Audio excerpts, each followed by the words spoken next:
Hi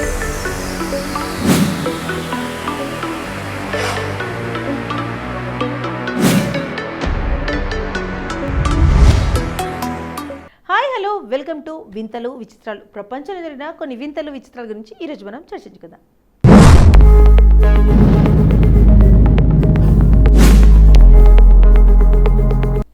Telangana intermediate first second year public పరీక్షలు 2025 ఫలితాలు April 22న విడుదలైన సంగతి అందరికీ తెలిసిందే. తాజా ఫలితాల్లో అమ్మాయిలు అత్యధిక శాతంలో ఉత్తీర్ణత సాధించి విజయఢంకా మోగించారు.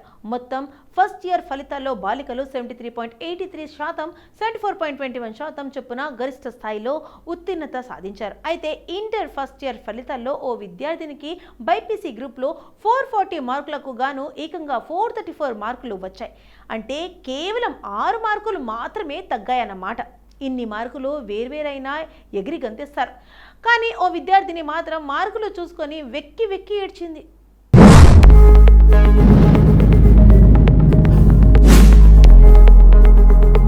ఫోన్ వచ్చిన మార్కులను చూసుకుంటూ బోరున ఏడుస్తున్న సదరు అమ్మాయి వీడియో ప్రస్తుతం సోషల్ మీడియాలో వైరల్గా మారింది. దీంతో పక్కనే ఉన్న తల్లి 434 మార్కులు చాలా ఎక్కువ, 6 మార్కులే తగ్గాయి, నువ్వు బాగానే పరీక్షలు రాసావని ఎంతగా ఓదార్చున్నా సదరు బాలిక ఏడుపు మానలేదు.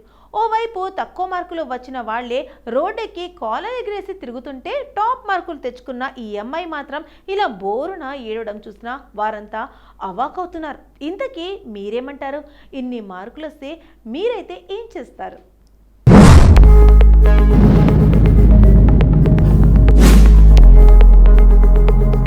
మనుషుల్లో ఎవరినైనా మీ వయసు ఎంత అని అడిగితే ఇట్టే చెప్పేస్తారు. ఎందుకంటే మనుషులు మాట్లాడగలగారు కాబట్టి. కానీ సింహాలకి వయసుని ఎలా లెక్క పెడతారు? వాటికి మనలాగా మాటలు రావు, బర్త్ సర్టిఫికేట్లు కూడా ఉండవు. మరి సినిమాల్లో జియోగ్రఫీ ఛానల్లో 8 ఏళ్ల మగసింహం 6 ఏళ్ల ఆడసింహం అని అంత నిక్కచ్చిగా ఎలా చెబుతారు? ఎలాగంటే సింహాల వయసును అంచనా వేయడానికి శాస్త్రవేత్తలు పలు శారీరక లక్షణాలను పరిశీలిస్తారు. ఇవి సింహం వయసును నిర్ధారించడంలో సహాయపడతాయి. వాటిలో ప్రధానమైనది దాని ముక్కు రంగు. సింహపు ముక్కు రంగు వయసుతో పాటు మారుతుంది. చిన్నపిల్లలకు గులాబీ ముక్కు ఉంటుంది. 3 ఏళ్ల వయసు నుంచి ముక్కుపై చిన్న నలుపు మచ్చలు కనిపించడం ప్రారంభమవుతాయి. ఈ మచ్చలు వృద్ధి చెందుతూ సింహానికి 8 ఏళ్ల వయసు వచ్చేనాటికి ముక్కు పూర్తిగా నలుపు రంగులోకి మారుతుంది. అంతేకాకుండా సింహాల దంతాల రంగు, ముఖంపై ముడతలు, శరీర ఆకృతి, ఇతర లక్షణాలను పరిగణనలోకి తీసుకుని వయసును లెక్కిస్తారు.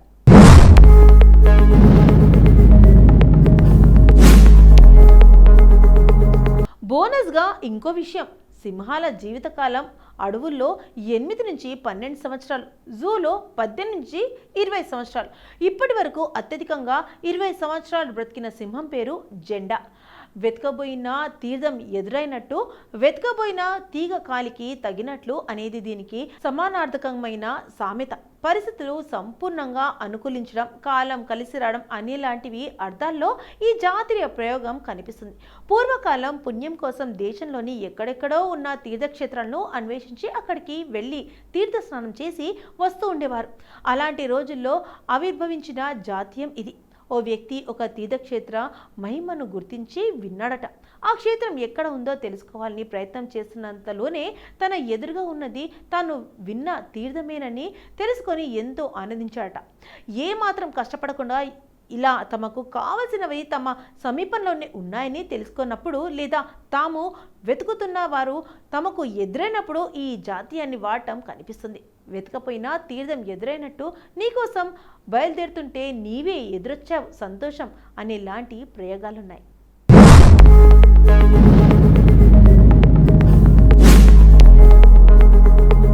పిల్లలు, మిమ్మల్ని మీరు గమనించారా? మీరు ఎక్కువగా నవ్వుతుంటారు. పిల్లలు ఊరికూరికే నవ్వుతారు. ఊహ తెలిసిన పిల్లలే కాదు, పసికందులు కూడా ఊరికూరికే నవ్వుతుంటారు. ఎందుకలా నవ్వుతారు? పిల్లలు నవ్వు అంత ఇష్టమా?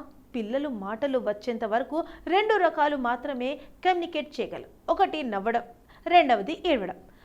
ఆకలేసినప్పుడు, చికాగ్గా ఉన్నప్పుడు, లేదా ఏదైనా నొప్పి కలిగినప్పుడు ఆ భావాలని ఏడుపు ద్వారా వ్యక్తపరుస్తారు. మరి ఎందుకు నవ్వుతారు? పెద్దవాళ్ళు సగటును రోజుకు 15 నుంచి 20 సార్లు నవ్వితే పిల్లలు మాత్రం రోజుకి 300 నుంచి 400 సార్లు నవ్వుతారు. ఎందుకింత వ్యత్యం? అసలు పిల్లలు అన్నిసార్లు ఎలా నవ్వుతారో ఇప్పుడు తెలుసుకుందాం. పిల్లల మెదడు ఆనందాన్ని సులభంగా పట్టుకుంటుంది. చిన్న పిల్లలు మెదడు చాలా సరళంగా ఉంటుంది. వాళ్ళు చిన్న చిన్న విషయాల్లోనూ సంతోషం చూస్తారు. ఉదాహరణకు బెలూన్ గాల్లో తేలడం, కుక్కపిల్ల గెంతుతో ఆడుకోవడం లాంటి సంఘటనల్ని వాళ్ళకి వింతగా తోస్తాయి. దాంతో కిలకిలా నవ్వేస్తారు.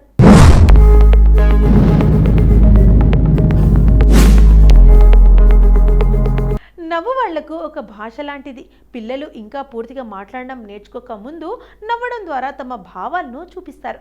ఒక బొమ్మ నచ్చితేనో, అమ్మ జోలటలోనో, మాధుర్యం నచ్చితేనో వాళ్ళు నవ్వుతూ తమ ఆనందాన్ని షేర్ చేస్తారు. ఇది వాళ్లకు సహజంగా వచ్చే కమ్యూనికేషన్. సైన్స్ ఏం చెప్తుంది?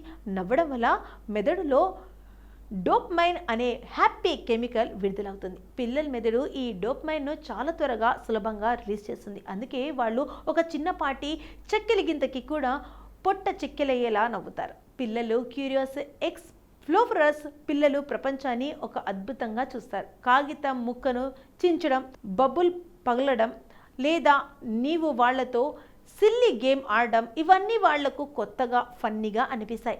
ఈ కొత్త అనుభవాలు వాళ్ళను నవ్విస్తాయి. సామాజిక కారణం. పిల్లలను తమ చుట్టూ ఉన్న వాళ్లను గమనిస్తారు. నీవు నవ్వితే వాళ్ళు నవ్వుతారు. దీన్ని మిర్రర్ న్యూరాన్స్ అంటారు. వాళ్ళు మెదడు ఇతరుల భావాలను కాపీ చేస్తుంది. అందుకే చిన్నతనంలో అమ్మ నవ్వితే తిరిగి నవ్వడం, ఏడిస్తే పిల్లలు ఏడవడం మనం తరచుగా చూస్తుంటాం.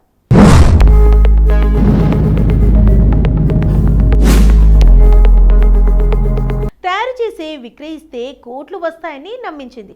మహిళ నుంచి పలు దఫాలుగా 8 లక్షలు కాజేసిన లేడీ. RGAI పోలీసులను ఆశ్రయించిన బాధిత మహిళ. అదో స్పెషల్ కాయిన్ ఎదురుగా పెట్టగానే సూది కూడా లేచి నిలబడుతుంది. ఇలా కాయిన్తో అనేక విన్యాసాలు చూపించి దాన్ని తయారీకి 4 నుంచి 6 లక్షలు ఖర్చు చేస్తే దాన్ని కోటి రూపాయలు పెట్టి కొనుగోలు చేస్తారు. లేడీ టక్కుటమారు విద్యలతో పాటు మాటలను నమ్మిన ఓ మహిళ 8 లక్షల రూపాయలు చెల్లించింది. 6 నెలలుగా ఇదిగో అదిగో అంటూ చెప్పుకొస్తున్న ఆ మహిళ మాటలు నమ్మి చివరికి నిండా మునిగేసింది. జరిగింది ఇలా. శంషాబాద్ పట్టణంలోని సాతంరాయి బస్తీకి చెందిన అరుణ 32 సంవత్సరాలు అదే బస్తీకి చెందిన ఓ యువకుడి ద్వారా కాయిన్ విషయాన్ని తెలుసుకుంది. కర్ణాటక మైసూర్ ప్రాంతానికి చెందిన లక్ష్మి అనే మహిళ ఈ కాయిన్ వ్యాపారం చేస్తుందని తెలపడంతో గతేడాది అక్టోబర్లో అరుణ నగరంలోని తాజ్ కృష్ణ హోటల్ ముందు ఉన్న కాఫీ షాప్లో కీలేడి లక్ష్మిని కలిసింది.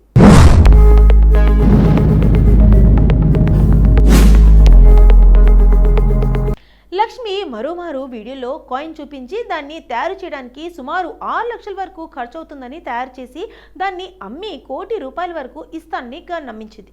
ఆమె మాటలను నమ్మిన అరుణ నగదు రూపంలో 90,000 ఇవ్వగా పలు దఫాలుగా 6 లక్షలు చెల్లించింది.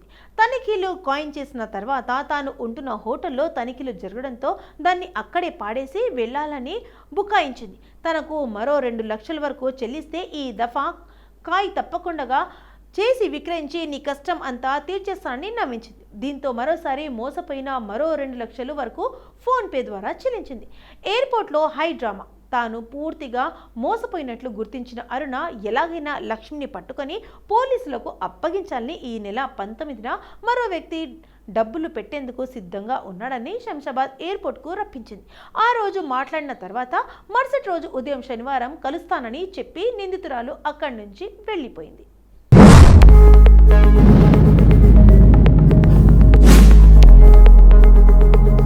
ఇక దీంతో ఈ నెల 20 ఉదయం శంషాబాద్ ఎయిర్పోర్ట్కు వచ్చిన కీలేడిని పట్టుకునేందుకు నానా పాటలు పడ్డారు.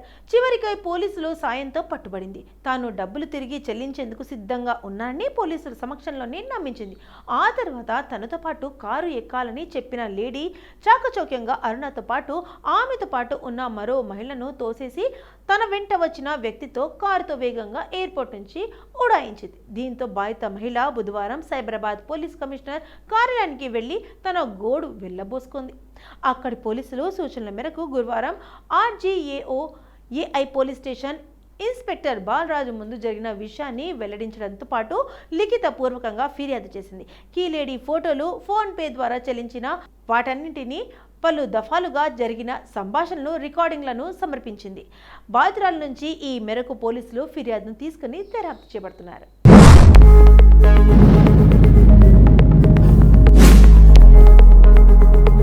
ఎన్నో రకాలు డేరింగ్ డ్యాన్స్లు చూస్తుంటారు. ఒంటి కాళ్ళే లేకపోయినా వాళ్ళు చేసిన సాహసోపేతం నృత్యాలు తిలకించడం కానీ ఇలాంటి డ్యాన్స్ మాత్రం చేసే ఛాన్సే లేదు. ఎవరి రాని ఆలోచన అని చెప్పొచ్చు. ఏకంగా ఓ పెద్ద చెట్టు చిటారు కొమ్మపై నుంచి డ్యాన్స్ అంటే మాటలు కాదు కదా, చెబుతుంటేనే వణుకొస్తుంది, మరి చూస్తే చెమటలు పట్టడం ఖాయం. అలాంటి సాహసమే చేసింది ఇక్కడ ఒక అమ్మాయి. కాశ్మీరీ మహిళ నాగవంశీ ఏకంగా నిటారుగా వంపుతో ఉన్న చెట్టుపై బ్యాలెన్స్ చేస్తూ డ్యాన్స్ చేసింది. 2012 చిత్రం ఐషాక్ జాదేలోని హిట్ బాలీవుడ్ పాట జహలాలాలకు లయబద్ధంగా డ్యాన్స్ చేసి అందరినీ ఆశ్చర్యపరిచింది. అందుకు సంబంధించిన వీడియో నెట్టింట తెగ వైరల్ మారింది.